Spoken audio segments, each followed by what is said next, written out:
News के पत्रकार के घर की होगी कुर्की जब्ती। सुप्रीम कोर्ट में आज एक अजीबो गरीब ड्रामा हुआ। आपको जानकर हैरानी होगी कि जी न्यूज के पत्रकार के खिलाफ जी न्यूज ने ही केस दर्ज कराया है, जिसके बाद यूपी पुलिस ने उसे गिरफ्तार कर लिया, बाद में छोड़ भी दिया। अब जी न्यूज का जो एंकर है वो फरार है और सुप्रीम कोर्ट में सुनवाई हो गई केस पर। और जी न्यूज के एंकर रोहित रंजन के वकील ने कहा कि भैया हमने तो याचिका ही नहीं लगाई है, तो सुनवाई कैसे हो गया। आपको भरोसा नहीं हो रहा, लेकिन ये पूरी तरह सच है। नमस्कार, मैं शंभू कुमार सिंह और आप देख रहे हैं नेशनल दस्तक। आज की सबसे बड़ी खबर, आखिर एक दिन आना ही था, ये होना ही था। जिस तरह से भारत के पत्रकार, खासकर टेलीविजन अखबार के जातिवादी, मनुवादी, ब्राह्मणवादी पत्रकार सरकार के सामने घुटने टेक रहे थे, अब सरकारों ने शिकंजा कसना शुरू कर दिया है। दरअसल 2014 में जब से मोदी जी की सरकार आई, टीवी और अखबार ने गुणगान करना शुरू कर दिया और उस गुणगान के चक्कर में वो पूरे देश के विरोधी हो गए। उन्हें पता ही नहीं चला कब वो मुसलमान के विरोध का खेल उन्होंने शुरू किया था। धीरे धीरे वो तमाम राजनीतिक दलों के, सपा, बसपा, आरजेडी, डीएमके, कांग्रेस, तमाम दलों, ममता बनर्जी, नवीन पटनायक, जितने गैर बीजेपी विरोधी दल थे, जो विपक्ष की पार्टियां थी, सत्ता के खिलाफ, सत्ता के साथ साथ वो सबके विरोधी हो गए। नतीजा सबके सामने है। इस देश का बहुसंख्यक आबादी, एससी, एसटी, ओबीसी, माइनॉरिटी जो है वो पत्रकारों के खिलाफ है, टीवी अखबार के खिलाफ है। किसान आंदोलन में किसान खिलाफ थे। अब ऐसे में सरकार के साथ इतनी ज़्यादा गलबहियाँ हो गई, सरकार करते करते उन्हें पता ही नहीं चला कि कब वो देशद्रोही हो गए। और ऐसे में विपक्षी दलों को मौका मिल गया और जैसे ही एक गलत खबर चलती है, धराधर केस दर्ज हो जाता है। शुरुआत इसकी बीजेपी ने की थी। जितने इक्का दुक्का पत्रकार थे जो सरकार से सवाल पूछ रहे थे, सरकार ने उनके खिलाफ केस दर्ज कराना शुरू किया, जिसमें सबसे पहले थे प्रशांत कनौजिया, जो शेड्यूल कास्ट से आते थे। उनको जेल में डाल दिया गया, किसी ने कुछ नहीं बोला। अंत में प्रशांत कनौजिया ने पत्रकारिता छोड़ दी। एक ओबीसी के पत्रकार थे यूपी के, उन्होंने नमक रोटी की खबर दिखाई, उन पर केस दर्ज कर दिया गया। वो हाल ही के दिनों में कैंसर से मर गए। उसके बाद कन्नन, जो कि केरल के पत्रकार थे, वो हाथरस रिपोर्टिंग करने के लिए जा रहे थे, जेल में हैं। ऐसे ही दर्जनों एक्टिविस्टों को, चाहे वो चाहे वो खालिद सैफी हों, उमर खालिद हों, मीरान हैदर हों, सरजिल इमाम हो, इन तमाम, अनिल तेलतुम्बरे हों, गौतम नौलखा हो, ऐसे तमाम लोगों को जेल में बंद कर दिया गया। सरकार से किसी मीडिया वाले ने सवाल नहीं पूछा। उसके बाद दोनों तरफ से केस दर्ज होने का मामला शुरू हुआ। अर्नब गोस्वामी को भी जेल जाना पड़ा। भले ही उनके सत्ता पक्ष में उनकी सरकार है, उनकी वो जमानत पर आ गए, सुप्रीम कोर्ट में सुनवाई हो गई। उसी तरह से अमन चोपड़ा पर केस दर्ज हुआ, अमन चोपड़ा भी बच गए। लेकिन उसी तरह से अब रोहित रंजन, जो सरकारी पत्रकार हैं, उन पर केस दर्ज हुआ है, लेकिन सुप्रीम कोर्ट में आज उनकी याचिका भी नहीं लगाई गई और उस पर सुनवाई हो गई। तो ये तमाम बड़ी खबरें हैं जिससे साफ होता है कि इस देश के टीवी और अखबार की विश्वसनीयता खत्म हो चुकी है और जो अब सरकार के पत्रकार हैं वो भी सुरक्षित नहीं। हाँ, ये कोशिश ज़रूर हो रही है कि सरकार उन्हें किसी तरह से बचाना चाहती है। जैसे बग्गा को बचाया था, तो पुलिसिया राज का खेल शुरू है। आप सत्ता के साथ हैं या सत्ता के खिलाफ हैं। सत्ता के साथ हैं तो विपक्ष वाले, और जब सत्ता के खिलाफ हैं तो सत्ता वाले आपको जेल में डालेंगे। मतलब सबसे ज़्यादा मुश्किल पत्रकारों की है। अब ये पत्रकारों को सोचना है कि आपकी विश्वसनीयता खतरे में है, आपका साख खतरे में है, और जब आदमी की साख और विश्वसनीयता खत्म हो जाए तो मुर्दा में और उसमें कोई फर्क नहीं होता है। तो रोहित रंजन के साथ यही हो रहा है। पूरा देश उनके खिलाफ है। एससी, एसटी, ओबीसी, माइनॉरिटी, सत्ता पक्ष के कुछ लोग हैं, लेकिन यही स्थिति अब सुप्रीम कोर्ट के खिलाफ भी बन गई है, चुनाव आयोग के खिलाफ भी बन गई। कोई भी अब भरोसा करने के लिए तैयार नहीं है सुप्रीम कोर्ट पर। सुप्रीम कोर्ट में आज रोहित रंजन की याचिका पर कहा कि कल इनकी सुनवाई होगी, लेकिन उनके वकील ने कहा, रोहित ने, हमने तो याचिका ही दायर नहीं की है। लोग सवाल पूछ रहे हैं कि जिस सुप्रीम कोर्ट में 70,000 केस लंबित हैं, वहाँ रोहित रंजन पर एक ही दिन में सुनवाई कैसे हो गई। इसी तरह से ईडी को लेकर भी अब किसी के जुनून आदमी के घर भी छापा पड़े। लोग कहते हैं कि ये मोदी जी परेशान कर रहे हैं। तो इनकम टैक्स, ईडी, सीबीआई के तो पहले भी लोग तोता कहते थे। चुनाव आयोग की विश्वसनीयता खतरे में है आप समझ लीजिए कि इस देश की बहुसंख्यक आबादी क्यों सरकार पर अविश्वास कर रही है, पत्रकारों पर अविश्वास कर रही है, तमाम संगठनों को धत्ता बता रही है। ये एक खतरे का संकेत है। अभी भी मौका है कि सब अपने अपने दायरे में अपना अपना काम कॉन्स्टिट्यूशनली संवैधानिक तरीके से करे, ताकि देश में डेमोक्रेसी और संविधान बच पाए। आप लोग इस बात पर प्रतिक्रिया दीजिए। आज की तमाम वो बड़ी खबरें जो कोई आपको टेलीविज़न अखबार नहीं बताएगा, मैं लगातार उसको आप तक पहुंचाता हूं। लालू यादव की तबीयत बहुत ख़राब है, वो गिर गए थे, उनकी हड्डियां टूट गई हैं। नीतीश कुमार ने उनसे मुलाकात की, लेकिन आज भी जो मनुवादी, जातिवादी ब्राह्मणवादी हैं, वो लालू यादव की तस्वीरों पर तंज कर रहे हैं। सोचिए जैसे वो अमर होने आए हों। लालू यादव जी की उम्र 72 साल है, लेकिन वो अमर हैं, उनकी विचारधारा अमर है। अभी वो संघर्ष कर रहे हैं और उम्मीद है कि वो जीतेंगे, क्योंकि लालू यादव एक आदमी नहीं, एक जिजीविषा का नाम है, जिसने कभी कोई समझौता नहीं किया। राजनीति में भी रहे तो समझौता नहीं किया, आडवाणी को गिरफ्तार किया, बीजेपी से समझौता नहीं किया, फिरका परस्तों से समझौता नहीं किया, अपनी आइडियोलॉजी से समझौता नहीं किया। अंग्रेजी अखबार इंडियन एक्सप्रेस के मुताबिक जिस तहरीर के तहत जी न्यूज़ के एंकर को नोएडा पुलिस ने हिरासत में लिया, वह खुद जी न्यूज़ ने दर्ज कराया था कि हमारे चैनल पर फेक न्यूज़ चलाया जाता है। सोचिए, किसी पत्रकार पर पहले से केस दर्ज हो, अब पहले पुलिस केस दर्ज होता था तो लोग गिरफ्तार होते थे। अगर आप बीजेपी समर्थक हैं तो आपकी गिरफ्तारी से बचाने के लिए भी आप पर एफआईआर हो सकता है। राजस्थान सरकार की कैबिनेट में बैठक में कन्हैया लाल के 2 बेटों की सरकारी नौकरी का प्रस्ताव पास हुआ है। तो सोचिए, इस देश में रोज शेड्यूल कास्ट, शेड्यूल ट्राइब मारे जाते हैं, पिछड़े मारे जाते हैं, मुसलमान मारे जाते हैं। कांग्रेस भी उसी थैली के चट्टे बट्टे हैं। हिंदू मुस्लिम होगा तो कार्रवाई होगी, बाकी नहीं होगी। चलिए, मृतक को कुछ तो मिला, मिलना भी चाहिए। इसमें देश में किसी की भी अगर जाति और धर्म के नाम पर हत्या होती है तो उसके परिवार की जिम्मेदारी सरकार को लेनी चाहिए। कांग्रेस की इस पहल के स्वागत भी कीजिए, लेकिन सवाल है कि वही कांग्रेस शेड्यूल कास्ट, मुसलमान, पिछड़े, आदिवासी मरते हैं तो क्यों नहीं होता है? जब जाति के आधार पर हिंसा होती है तो उसको क्यों नहीं न्याय मिलता है? और ये बड़ी खतरनाक रिपोर्ट है। दुर्गा शंकर मिश्रा जो रिटायरमेंट के बाद सचिव का 1 साल का सेवा विस्तार लेकर यूपी में आया है। यूपी में 50 साल के बाद वाले लोगों को रिटायरमेंट करने की तैयारी चल रही है, और ये वो अधिकारी कर रहा है फैसला जो 50 साल के जो खुद एक्सटेंशन लेके आया, मतलब रिटायरमेंट के बाद जिसको नौकरी मिली है। रवीश ने कहा है जिस पत्रकारिता को रौंद दिया उसी पत्रकारिता के नाम पर छूट मांग रहे हैं कि पत्रकारों पर हमला हो रहा है। ये रोहित रंजन के लिए। और चंद्रशेखर ने ट्वीट किया है, सो आज जगजीवन बाबू की जयंती है, पुण्यतिथि है, उनको लोग नमन करें, माफ़ कीजिएगा, पुण्यतिथि है उनकी। जगजीवन बाबू ने इस देश में SC ST OBC के लिए ट्रेनों में जो 4th ग्रेड की नौकरी है उसको रिजर्व किया था।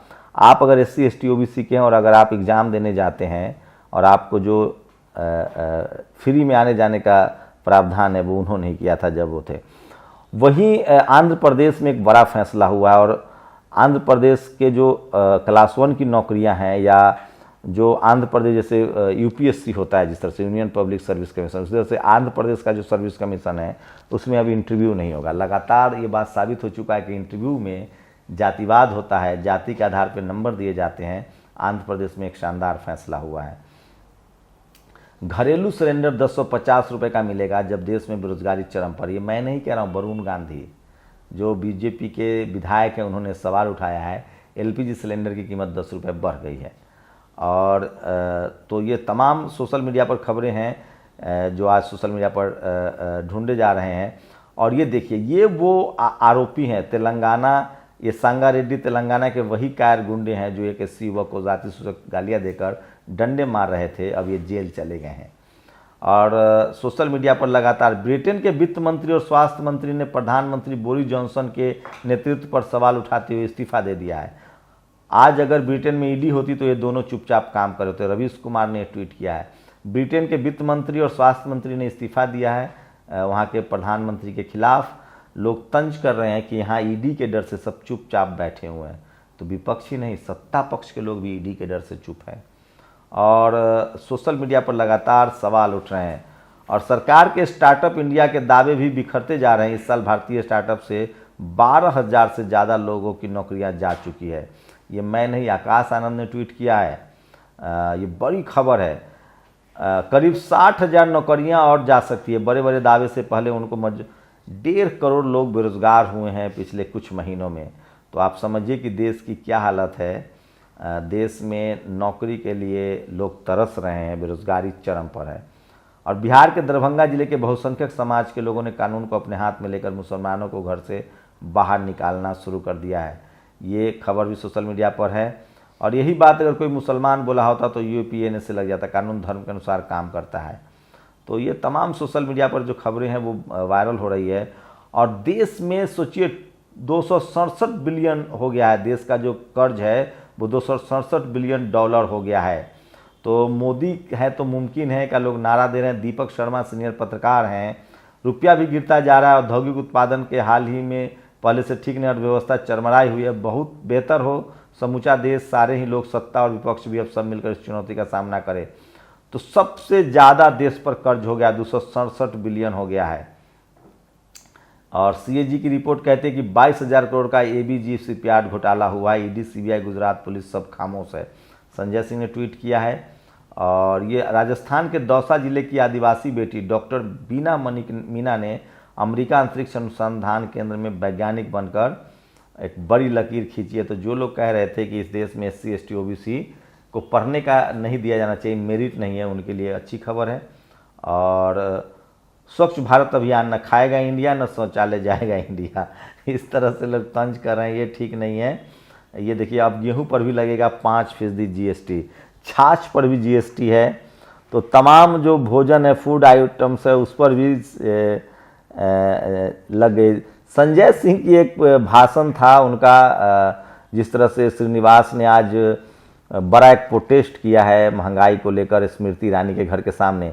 संजय सिंह ने जिस तरह से 2 आरोपी, चाहे वो उदयपुर के आरोपी हों या जम्मू के कश्मीर के आरोपी, उसका बीजेपी से कनेक्शन पर एक वीडियो डाला था, उसको भी वीडियो को उड़ा दिया गया है। और ये तमाम बड़ी खबरें थी जो सोशल मीडिया पर आज वायरल है। और इसलिए मैं कहता हूँ कि सोशल मीडिया ही सच्चा मीडिया है, सोशल मीडिया ही बहुजन मीडिया है। तो ये तमाम खबरें हैं जो आज सोशल मीडिया पर वायरल है। और ये टीवी अखबार आपको नहीं दिखाएगा, क्योंकि ये वो सवाल हैं जो सत्ता से सवाल पूछते हैं। और सत्ता से जब आप सवाल पूछेंगे तो टीवी अखबार के लिए उसमें जगह नहीं है। लेकिन सबसे ज़्यादा रोहित, ये जो खबर है किस तरह से, ये देखिए SSC GD के अभ्यर्थियों के पैदल मार्च नागपुर से दिल्ली। सोचिए युवा बेरोजगार जो हैं 1068 किलोमीटर के लिए पैदल यात्रा कर रहे हैं, उनकी खबर कोई नहीं दिखा रहा है। तो ये भी सोशल मीडिया पर बहुत ज़्यादा वायरल है। एक लास्ट में आपको कमेंट बताऊंगा कि किस तरह से बीजेपी के ही समर्थक की हत्या, बीजेपी के कार्यकर्ता ने की हत्या, बीजेपी के नेता ने फैलाया आतंक, और उसके बाद भी बीजेपी ही उसके खिलाफ प्रदर्शन कर रही है। और ये वीडियो सोशल मीडिया पर आज बहुत वायरल हो रहा है। एक जो बागेश्वर धाम के स्वामी है वो कह रहे हैं कि यादवों को और क्षत्रियों को दोनों का नाश ब्राह्मणों ने किया है, तो ब्राह्मणों से पंगा मत ले। तो ये तमाम बड़ी खबरें हैं जो सोशल मीडिया पर आज वायरल है। और ये सारी खबरें हैं जिस पर विश्लेषण जरूरी है, टीवी पर बहस ज़रूरी है। लेकिन मैं बार बार कहता हूं कि सोशल मीडिया सच्चा मीडिया है, सोशल मीडिया ही बहुजन मीडिया है। और सोशल मीडिया पर ही लोग इस खबरों को बताते हैं, क्योंकि टीवी अखबार की बताने की न तो हैसियत रही है और न उसके बस में है। नुपुर शर्मा बीजेपी से, कन्हैयालाल बीजेपी से, कन्हैयालाल का हत्यारा रियाज अटारी बीजेपी से, तो ये हिंदू मुस्लिम मुद्दा ही क्यों बना? और जो दर्जी मरा वो बीजेपी समर्थक, जिसने भड़काया वो बीजेपी नेत्री, जिसने मारा वो बीजेपी कार्यकर्ता, और विरोध रैली भी बीजेपी ही निकाल रही है। तो दिलीप मंडल की एक लाइन है, तंज है, बहुत जरूर समझिएगा। आरक्षण से देश बर्बाद हो गया, वरना तो पहले मुंह से भी बच्चा पैदा होते थे। पूरी संस्कृति खराब हो गई आरक्षण के कारण। पहले सनातन कितना टनाटन था, अब तो किसी की इज्जत ही नहीं करता। ये जो 3-3.25 करोड़ परिवार आरक्षण के कारण मिडिल क्लास में आ गए, उससे संतुलन बिगड़ गया, सब बर्बाद हो गया जी। पुराने दिन अब कहाँ रहे? गांव रहे न शहर रहे। गांव जाओ तो पहली वाली इज्जत नहीं मिलती, जिसे देखो वही फटफटी पर फटफटा रहा है। सनिचरा के बेटा ने 3 मंजिला मकान ठोक दिया है, ऊपर से गन का लाइसेंस ले लिया, उसका बेटा पढ़ने फॉरेन निकल गया। गांव का कल्चर कैसे बचेगा? आरक्षण ने सब बर्बाद कर दिया। वहीं एक कनाडा की डायरेक्टर है, उन्होंने काली को सिगरेट पीते हुए दिखाया है, उसको लेकर दिलीप मंडल कह रहे हैं, टीवी पर बहस है, हमारी मनसा माता बकरा, बत्तख, मुर्गा की बलि लेती हैं, मांस प्रेमी हैं, सांप बिच्छू से बचाती हैं, वे हमारी भाषा भी जानती हैं। आपकी देवी तो संस्कृत के अलावा कुछ नहीं जानती, सिर्फ केला और चावल चढ़ाए तो मैं माँ मनसा नाराज हो जाती हैं, हमें पुजारी की जरूरत नहीं होती, डायरेक्ट टॉक होती है। मनसा पूजा के दिन 50 लाख बकरे तो करते ही होंगे। पूरे पूरब में ये पर्व मनाया जाता है। कहने का मतलब यह है कि देश बहुत बड़ा है, इसमें विविधता के साथ स्वीकार कीजिए। हम लोग एक फैक्ट्री में बने लोग नहीं हैं। दूसरों की परंपरा को नीची नज़र से मत देखिए, वरना 30 रुपये किलो का आलू खाने वालों और 750 रुपये किलो का मटन खाने वालों का क्या मुकाबला। कुछ लोग कह रहे हैं कि जो बिहार के मिथिलांचल के ब्राह्मण हैं वो अलग राज्य का दर्जा मांग रहे हैं। लोग कह रहे हैं कि इनको अलग देश ही दे दिया जाए। दरअसल मिथिलांचल में ब्राह्मण समाज की ज़्यादातर संख्या है। जैसे उत्तराखंड में है तो वहाँ बीजेपी की सरकार है। अगर मिथिला में भी अलग राज्य बनता है तो वहाँ ब्राह्मण समाज के जो लोग हैं वो वहाँ मुख्यमंत्री बन जाएंगे। जबकि पूरे बिहार की बात होगी तो SC ST OBC और माइनॉरिटी के लोग ही वहाँ बहुसंख्यक आबादी है। तो ये भी देखा जा रहा है कि जहाँ जिस समाज की संख्या ज़्यादा है वहाँ एक अलग राज्य बन जाए। लोग इसका भी विरोध कर रहे हैं। और काश मैं इस तस्वीर को दिखा पाता। ये सिमडेगा की खूंटी गुमला झारखंड की ये लड़कियां हैं जो अमेरिका में गई हैं हॉकी खेलने और ये शानदार डांस कर रही हैं। इस मौके की तलाश है। राजेंद्र प्रसाद सिंह कहते हैं कि पद मतलब पावर तो ले आओगे, दांव पेच से, साम दाम दंड भेद से, बेईमानी से, लेकिन पद मतलब पैर में ताकत कहाँ से लाओगे। वो तो आदिवासी, दलित, पिछड़ों उन्हीं के पैरों में है जो सड़कों पर मेहनत कश हैं, जो सड़कें बनाते हैं, खेत जोतते हैं, बिल्डिंग बनाते हैं। तो ये स्क्रीनशॉट एक ज़रूर देखिए, शानदार तस्वीरें हैं। और लालू यादव के लिए लोग लगातार दुआएं कर रहे हैं। और आज लोग सवाल पूछ रहे हैं कि स्मृति ईरानी कहाँ हैं। और स्वतंत्रता सेनानी, कुशल प्रशासक एवं राजनीतिक बाबू जगजीवन राम की पुण्यतिथि पर सादर नमन। और जाते जाते ये तस्वीर देखिए जो बिजवारा विल्सन ने शेयर किया है। पूरे देश में सफाई कर्मचारियों का प्रदर्शन हो रहा है। अभी भी नाले में, गटर में उतरने के लिए सफाई कर्मचारी मजबूर है, जिनसे उनकी मौत हो जाती है। वहीं एक टीचर हैं सवर्ण समाज के बिहार में, उन्होंने अपनी तनख्वाह लौटा दी है। दरअसल अब मामला ये खुला है कि वो तुरंत अपना फैकल्टी में ट्रांसफ़र पोस्टिंग चाहते थे। OBC के वाइस चांसलर थे, उन्होंने नहीं किया तो नाराज़गी में उन्होंने बड़ी सैलरी लौटा दी। अब मीडिया उनको बहुत बड़ा बहादुर और शेर कह रहा है। तो सवर्ण समाज में ताकत है। एक मध्य प्रदेश से खबर आई थी कि मूछ वाला ड्राइवर था, SP साहब ने कहा कि मूछ कटा लो, उसने नौकरी से इस्तीफ़ा दे दिया क्योंकि उसके पास ज़मीनें भी है, बाप दादा की संपत्ति भी है। ये प्रोफेसर साहब सवर्ण समाज से हैं, बाप दादा की संपत्ति है। वाइस चांसलर ने बात नहीं मानी तो इस्तीफ़ा दे दिया, हीरो भी बन गए हैं। लेकिन सोचिए वो कौन लोग हैं जो पहली पीढ़ी के स्कूल कॉलेज जा रहे हैं, उनकी नौकरी जा रही है, उनको नौकरियां नहीं मिल रही है। तो इस तरह के किसी भी जज्बाती फैसले में मत आइए। और एक दूसरी खबर जाति की, बेटी का दूसरी जाति के लड़के से प्रेम विवाह करना इतना बुरा लगा कि मरहौरा बिहार के पूर्व विधायक सुरेंद्र शर्मा ने बेटी को मरवाने के लिए कॉन्ट्रैक्ट किलर को सुपारी दे दी। सुपारी किलर ने गोली चलाई पर गोली बंदूक में ही अटक गई, बेटी की जान बच गई, पिता और सुपारी किलर गिरफ्तार। तो जाति है वो जाति नहीं है। तो ये आज की वो बड़ी खबरें थी जो कोई टीवी अखबार आपको नहीं दिखाएगा। नेशनल दस्तक की लगातार कोशिश होती है कि ऐसी खबरें जो आपसे जुड़ी है, जो आपके जीवन से जुड़ी है, जो इस देश की सुरक्षा से जुड़ी है, जो संविधान से जुड़ी है, जो इस देश के लिए ज़रूरी है, वो आप तक पहुंचाई जाए। अपनी प्रतिक्रिया जरूर दीजिए। शुक्रिया। नेशनल दस्तक की आपसे गुजारिश है कि अगर इसको बचाना चाहते हैं तो नेशनल दस्तक को सब्सक्राइब करने के लिए रेड कलर के सब्सक्राइब बटन को दबाएं, फिर बेल आइकन की घंटी दबाएं। नेशनल दस्तक को बचाने के लिए बहुत ज़रूरी है कि हर खबर को शेयर करें, लाइक करें, कमेंट जरूर करें।